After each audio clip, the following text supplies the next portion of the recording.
តោះសួស្តីគ្នាថ្ងៃនេះគឺយើងមកមើលពីរបៀប withdrawal ហើយខ្ញុំសូមបញ្ជាក់បន្តិចចំពោះការ deposit និង withdrawal យើងត្រូវប្រើ account bank ធនាគារឲ្យត្រូវនឹង account Inpetiso យ៉ាបើខុសគ្នានៅពេលដែលយើង deposit ឬក៏ withdraw អាចនឹងមានបញ្ហាតិចតួចតែធ្វើអត់ឲ្យលុយហ្នឹងគឺឃើញនៅក្នុងគណនី bank របស់យើងឬក៏ក្នុង Inpetiso អញ្ចឹងទៅអញ្ចឹងវាធ្វើឲ្យអ្នកគ្នាខាត់ពេលតាក់ទងទៅ support អញ្ចឹងណាយើងត្រឡប់មកវិញយើងចូលទៅមើលពីរបៀប withdrawal ទាំងអស់គ្នាយើងចុចក្រោយ withdrawal យ៉ាហើយបន្ទាប់មកយើងឃើញហើយនៅពេលដែលយើង deposit តាមអី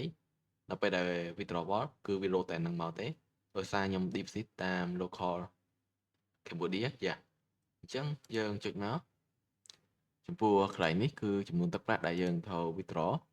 យ៉ាឥឡូវខ្ញុំសូមដាក់100ហើយកន្លែងនេះអញ្ចឹងកន្លែងនេះគឺលេខ bank ធនាគាររបស់យើងហើយកន្លែងនេះគឺឈ្មោះ bank ធនាគារ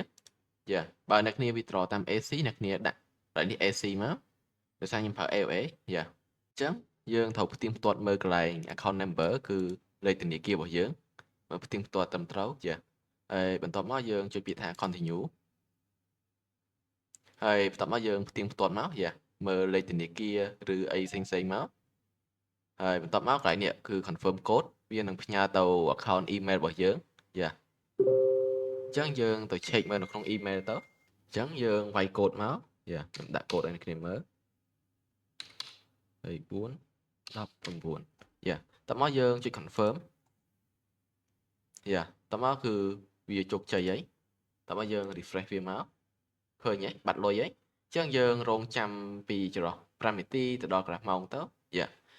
បើថ្ងៃគេសម្រាប់យ៉ាដូចជាថ្ងៃសៅរ៍ឬក៏ថ្ងៃអាទិត្យគឺវាអាចរៀងយូរបន្តិចបើថ្ងៃធម្មតាអត់អីទេយ៉ា